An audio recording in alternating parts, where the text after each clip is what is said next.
Hola amigos, bienvenidos a otra cápsula sobre restauradores en la historia. Esta vez no me encuentro solo, me acompaña Fátima, que nos dará más detalles sobre el personaje del día de hoy. Bienvenidos a este podcast en donde vamos a hablar un poquito sobre Vincent Lamperes y Ramea. Entonces, para conocer un poquito más de este personaje, vamos a comenzar con un poco de biografía. Y podemos decir que nace en marzo de 1861 en Madrid, España, y muere en enero de 1923 en Madrid. También fue un restaurador, arquitecto, académico e historiador del arte español específicamente, y fue representante de uno de los hitos más destacados en la transición de la arquitectura española del siglo XIX al siglo XX. Esto debido a su descomunal actividad como teórico, que abarcaba la reflexión y establecía criterios de intervención en la arquitectura heredada y la formulación de propuestas para la arquitectura contemporánea también. Asimismo, podemos decir que estuvo casado con la pintora y escritora Blanca de los Ríos, quien era hija de Demetrio de los Ríos. Este personaje es importante y lo vamos a ver más adelante, específicamente hablando de Demetrio de los Ríos, ¿verdad? Entonces, entre sus estudios realizados podemos decir que cursó el bachillerato en la ciudad de Zaragoza y estudió en la Escuela de Bellas Artes de Zaragoza también. Realizó la carrera de arquitectura en la Escuela de Madrid y terminó sus estudios en 1886. Esta fecha es importante también, ya que entre sus primeros trabajos y colaboraciones, en 1886, justamente al estar recién titulado, se le nombró arquitecto auxiliar de las obras de restauración de la Catedral de León, que eran dirigidas en ese entonces por Demetrio de los Ríos, personaje que sabemos es el papá de su futura esposa, Blanca de los Ríos. Entonces, esta colaboración fue la más significativa restauración llevada a cabo en España en el siglo XIX. Fue determinante en el ámbito profesional y laboral también, para Lamperes, ¿verdad?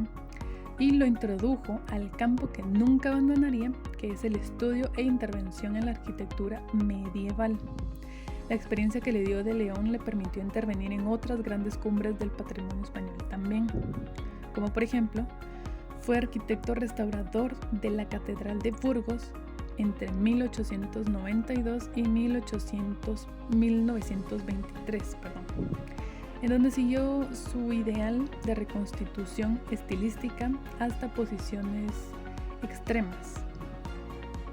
Contrario a las tesis conservacionistas, defendió el aislamiento de la catedral y llevó a cabo el derribo del anexo Palacio Arzobispal en 1913, pieza destacada del Renacimiento español. También estuvo trabajando en la Catedral de Cuenca, que comenzó a ser restaurada en 1909, poco después de haber sido declarada Monumento Nacional debido al estado de ruina en el que se encontraba. Lamperes proyectó una nueva fachada, que nunca llegó a ser concluida lamentablemente, con la clara intención repristinizadora, es decir, para quienes no manejamos estos términos, restaurar o reconstruir algo devolviéndolo a su estado original. Entonces, perseguía un virtual estilo ojival, desmontó los añadidos producidos por la historia que, según su interpretación, restaban pureza de estilo al monumento. Por otro lado, su trabajo en la restauración se extendió a otros monumentos de no tanto relieve, como por ejemplo la Casa del Cordón en 1906 en Burgos, donde siguió los radicales principios de transformación y cambio de uso. También trabajó en el Castillo de los Manzanares, el Real, en 1914 en Madrid, en la iglesia de Nuestra Señora de la Antigua en Valladolid, y Lamperes realizó estos trabajos de intervención en el patrimonio con la argumentación, que era pionera en España, acerca del sentido y los criterios de la restauración. Fue influido de las ideas de Viollet-le-Duc y fue el primer arquitecto español que supo formular en una prolongada serie de escritos una razonada teoría de la restauración, teoría que caracterizaba la denominada escuela restauradora. Defendía, frente a la escuela conservadora, la necesidad de intervenir en el monumento siguiendo su estilo original, reconstituyendo una imagen ideal que el edificio nunca llegó a tener. Es decir, lo idealizaba un poco para luego pasarlo ya a físico, que sería el momento de reconstruirlo y darle una belleza que el edificio no poseía anteriormente, ¿sí? Entonces, para que tengamos un poquito más de idea también, Viollet-le-Duc tenía los criterios de hay que devolverle al edificio incluso aquel estilo que no tuvo. Este mismo criterio era el que manejaba Lamperez en ese entonces.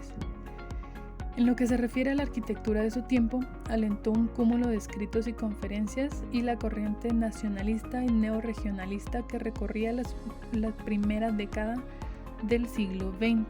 Se constituyó en propagandista de un estilo nuevo y radical que era propio de la época y del lugar. Era fundamentado en la adaptación más que en la imitación de lo que él llamaba estilos vivos del legado arquitectónico español. Para que tengamos también un poquito más de idea, en estilos vivos o edificios vivos, que lo veremos más adelante, se refiere a aquellos edificios nuevos que todavía son útiles, que todavía son habitables, ¿ok? Entonces, fue promotor teórico de arquitectos regionalistas como el montañés Leonardo Ruccavado o el andaluz Aníbal González. La dedicación que tuvo en la restauración, la investigación y la docencia absorbió casi por completo su quehacer profesional. Realizó diferentes proyectos como arquitecto de obra nueva también. Entre los más destacados podemos poner en Madrid, por ejemplo, que está el Colegio de las Damas Negras, que fue hecho en 1906, y el Paseo de los Cis. Gracias, Fátima, por tu valiosa e importante información. Ahora continuamos con lo siguiente. Dentro de las teorías de la restauración podemos mencionar que estaban ligadas a un conservadurismo bastante elevado. Se puede resumir en la siguiente cita del mismo: restaurar un edificio antiguo es volver a construir partes arruinadas o a punto de arruinarse en el mismo estilo arquitectónico original. Después de realizar diversos estudios y de recopilar información, imágenes, etc., sobre diversos edificios, Lamperez ya presumía de una ideología marcada, de un carácter muy continuista con la escuela de Viollet-le-Duc, aunque en ese entonces se usaban más los pensamientos avanzados de Ruskin.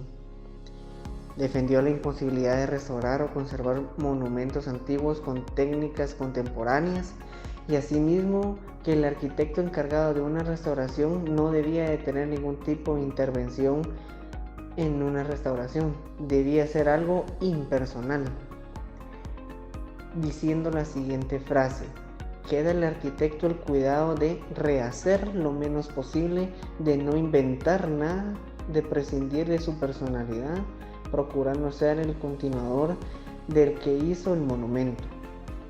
Para Lamperez no todos los monumentos necesitaban ser restaurados. Los clasificaba entre edificios vivos y edificios muertos, siendo así solo los primeros los que necesitaban de una restauración y los muertos simplemente se ha de evitar que se arruinen. Dentro de otras labores de él podemos mencionar que en 1888 fue un profesor de la Escuela de Artes y Oficios. En el año de 1901 fue catedrático de Teoría del Arte en la Escuela Superior de Arquitectura de Madrid, España. En 1914 enseñó las clases de Historia General de las Artes Plásticas e Historia de la Arquitectura y Proyectos en la Escuela Superior de Arquitectura de Madrid. Fue académico de la Real de la Historia en 1916, secretario de la Comisión de Arquitectura y miembro de la Comisión de Monumentos. Académico de las Reales de Bellas Artes de San Luis de Zaragoza y de San Carlos de Valencia. Perteneció a la Hispanic Society of America y la Société Française d'Archéologie. Entre otros cargos que realizó podemos mencionar presidente del Ateneo en Madrid entre los años de 1903 a 1904 y de 1916 a 1917. Presidente de la Sociedad Central de Arquitectos en el año de 1911. Consejero de Instrucción Pública, vocal de la Junta de Urbanización y Obras del Ministerio de la Gobernación entre el periodo de 1911 y 1912. vocal del patronato del Museo Nacional de Artes Industriales en el año 1917, presidente del Congreso Nacional de Arquitectos de Zaragoza en el año 1919, entre otros más. Dentro de los premios y condecoraciones a su persona, podemos mencionar que su trabajo como arquitecto e historiador le permitió recibir prestigiosos premios, entre ellos la medalla de bronce en las Exposiciones Nacionales de Bellas Artes de 1887 y 1899 por su proyecto para la Catedral de Burgos, y asimismo la recibió en la Exposición Universal de París en el año de 1900. Medalla de plata en la Nacional de 1910 por su proyecto para la Catedral de Cuenca. Premio del concurso La Casa Española, convocado por el Círculo de Bellas Artes de Madrid en 1913. Premio Martorell en 1916 por su historia de la arquitectura cristiana. Dentro de su larga trayectoria también recibió críticas, las cuales fueron que la ideología de Vincent Lamperès fue duramente criticada, sobre todo por la época en la que se encontraba. La escuela inglesa de Ruskin criticó duramente su arquitectura conservadora, denominando sus teorías pintorescas. No se quedó en nada la disputa, ya que en Vincent Lamperès llegó a decir: respetad a los monumentos, dicen los conservadores, a los restauradores, imitando a los ingleses, que por no tocarlos no podan la hiedra, que por sus muros trepa. Poética frase en verdad, pero a la cual puede oponerse que como el tiempo no tan respetuoso como los ingleses toca incesantemente al muro, llega un día en que si no se reconstruye aquel de nuevo y por completo, perece el monumento y la hiedra cuidadosamente conservada, del modo que hay que optar o por quedarse sin monumentos o por restauradores. También fue criticado desde la fácil posición de arquitectura posterior, como las de Alfredo Morales, que se cuestiona su ideología argumentando que cualquier estilo es apto para restaurar, si es tan válido como el anterior. La restauración tiene como finalidad terminar construcciones inacabadas, conforme a una práctica arquitectónica que se considera tan válida como la original. Esto lo dijo Alfredo Morales.